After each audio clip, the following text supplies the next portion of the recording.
Hey, this is Anney. And Samantha. And welcome to Stuff Mom Never Told You, a production of iHeartRadio.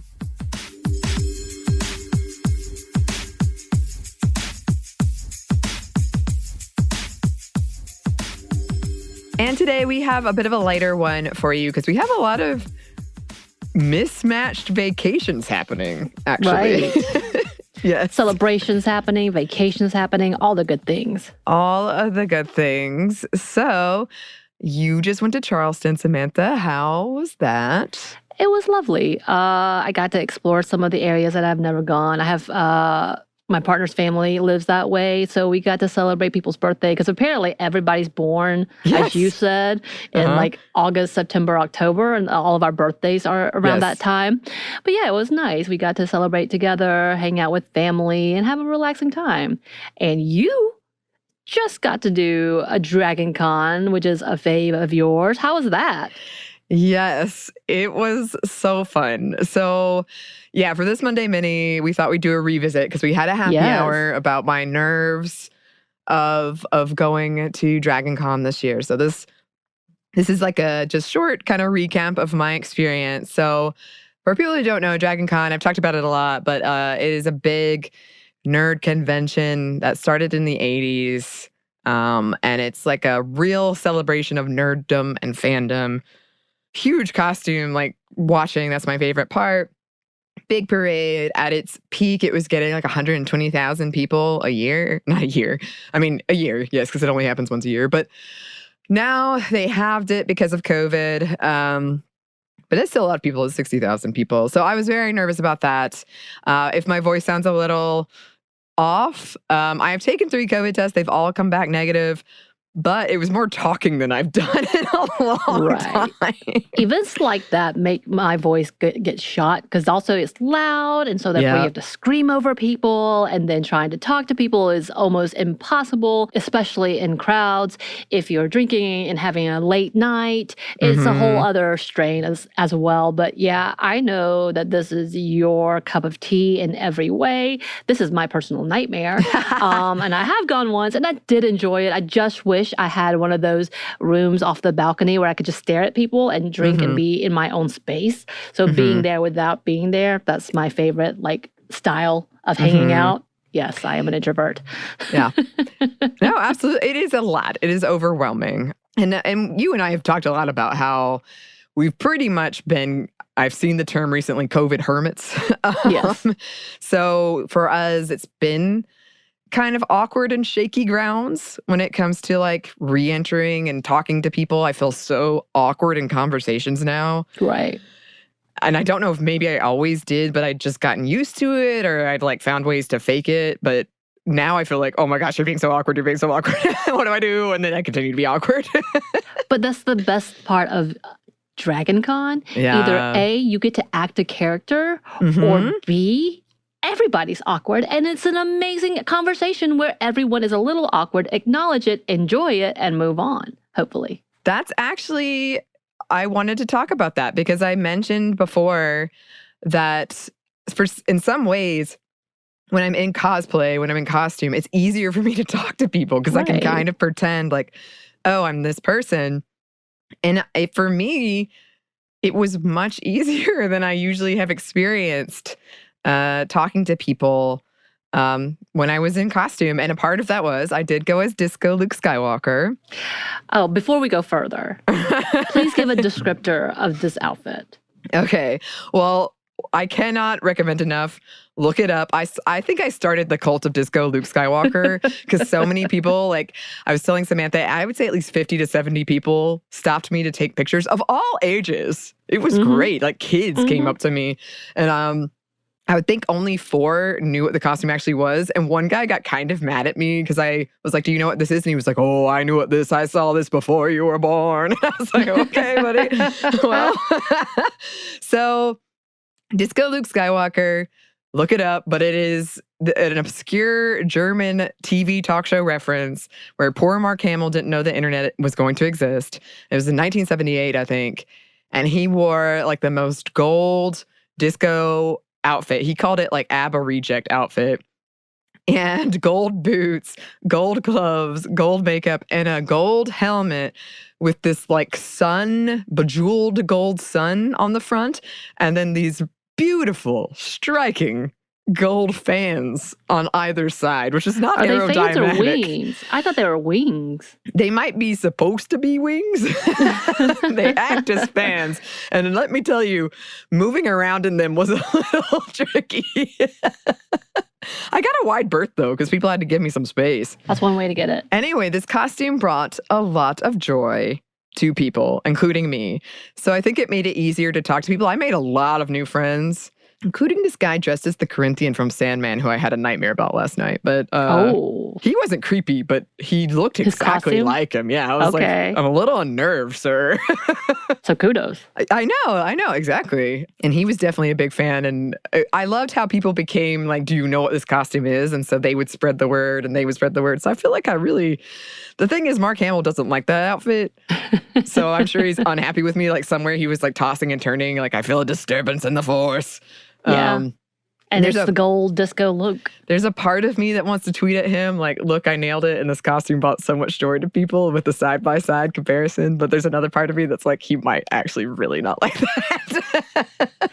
I mean, it has to be. It is. It's out there. The internet sees it. Just embrace it. And he seems like one of those that just embraces it. And since then, I'm sure he's had a lot worse costuming.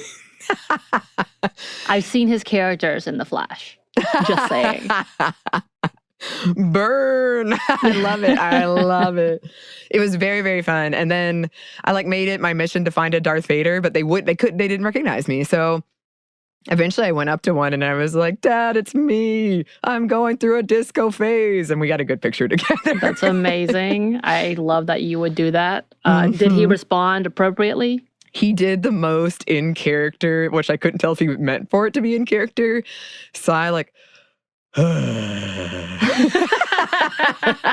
That's amazing. Also, kudos to that dude or person, rather. I love it. And I think we will have to have a picture posted on our site. Y'all, we will have it by the release of this so you can marvel and all of this gold splendor, which we did get pictures. She just kept texting me randomly, it's a hit. Everybody loves it. I've had to explain to so many people. I'm like, okay, I need pictures. And she finally sent me some pictures. And in these pictures, she is doing the poses from the memes. And I was like, wow, she is loving this moment. Oh, I was. That's what one of our friends who was hanging out with me was like, you look so incandescently happy. And I was like, I feel it. I am so happy.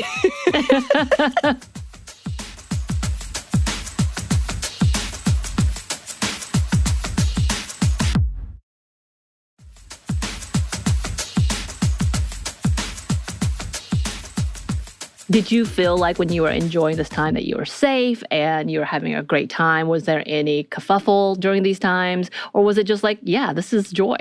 For most part, it was in a way that it hasn't been in previous years, actually kind of joy. And I think part of that is I've missed it. And part of it was smaller. Even though it was still crowded, it was half the size that it can get to.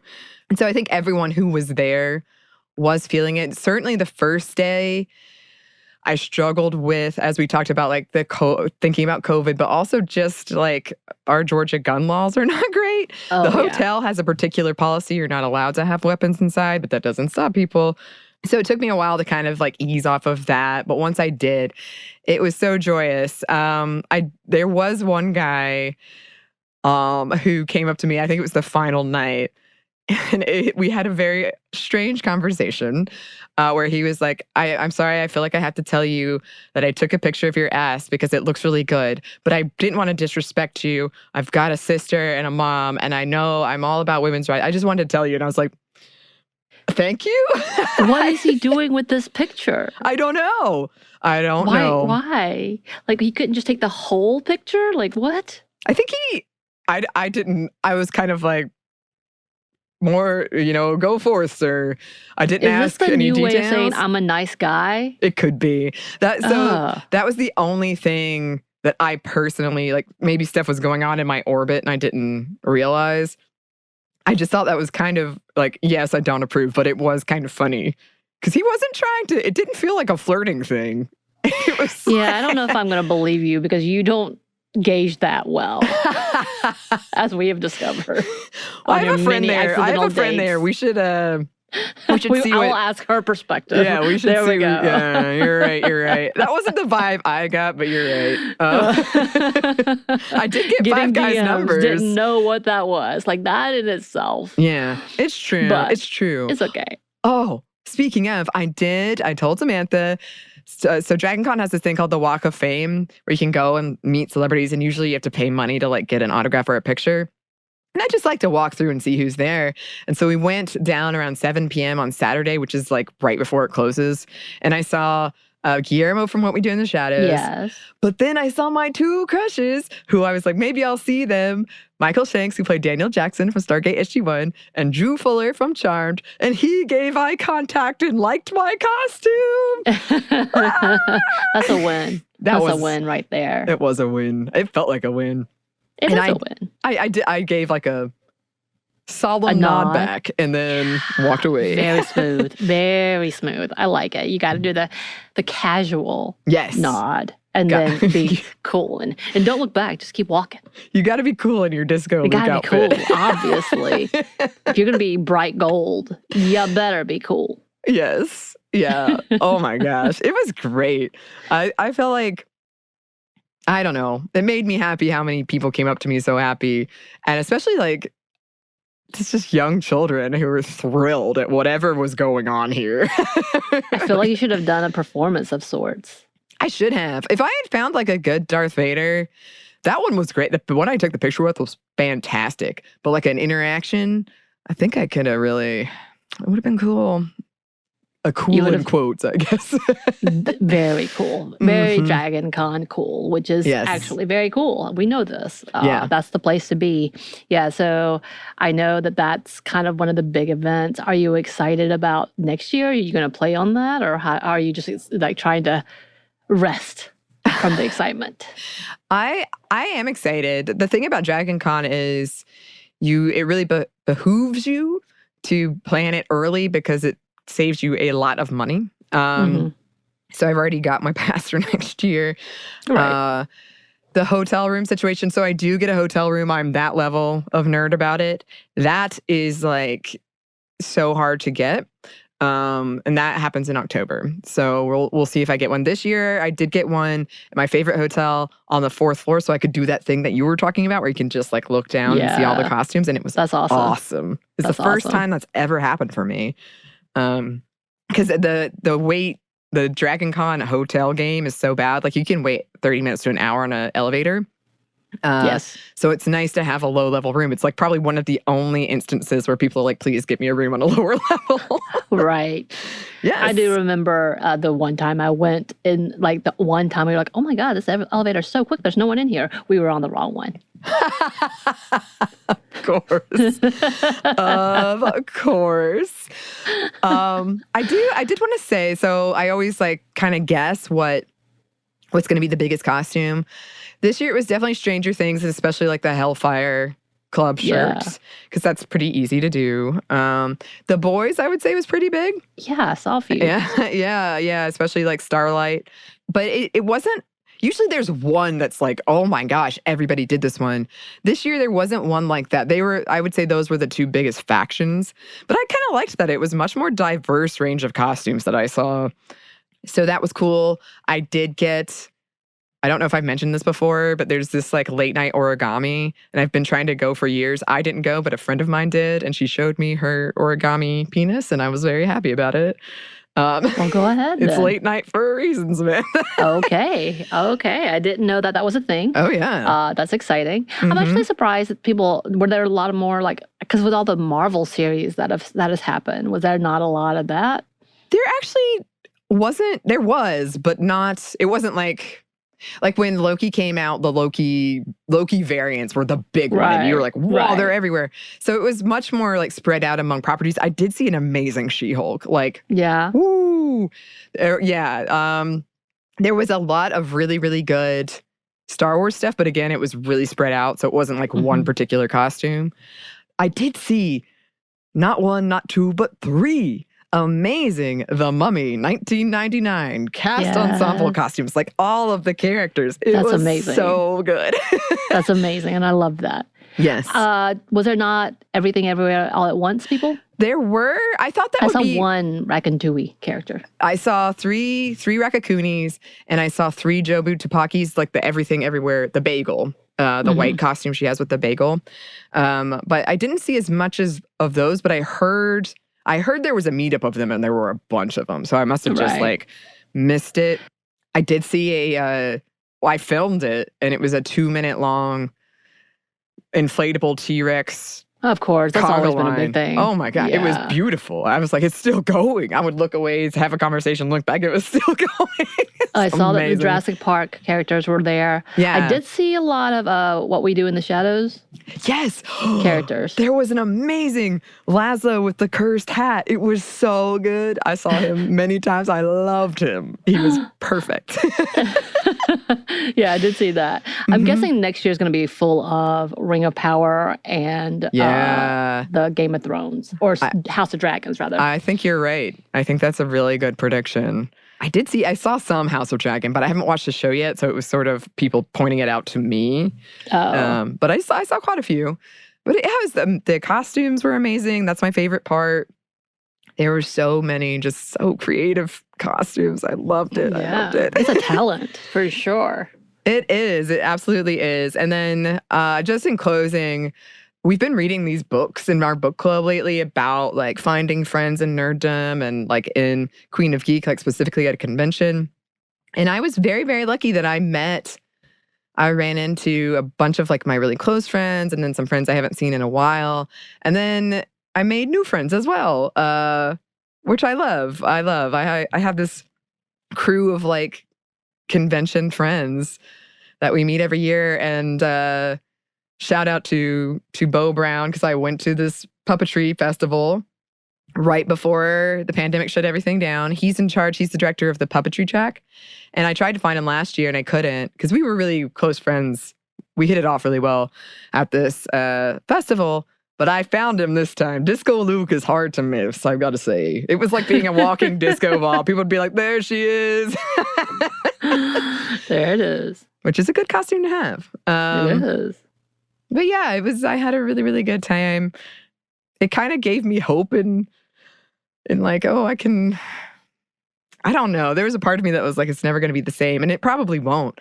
But it was still really fun and really joyous. And I was telling Samantha, I did a pretty good job this year of like, I didn't get hungover. I didn't feel as terrible as I usually do the day after of just like exhaustion. My feet hurt because the shoes, while comfortable, are not made for standing in for like 6 hours, which is what I was doing. But yeah, I think I'm definitely going to do it next year, and I'm going to hand out business cards of the costume. And our friend Lauren over on Savor, friend and coworker, she said I should put a QR code so that they can just like scan it and find the video of Disco Luke. That would be amazing. Yes. Because I think this one's amazing. I think it's a keeper. I think it was a solid choice. There was no one else dressed as him. I will tell you that. You did good. You did good. Mm-hmm. Somebody told me, like, I thought I'd seen the most obscure costume, but you win. You win. Like, yes, thank you. Even better. Even better. Yes.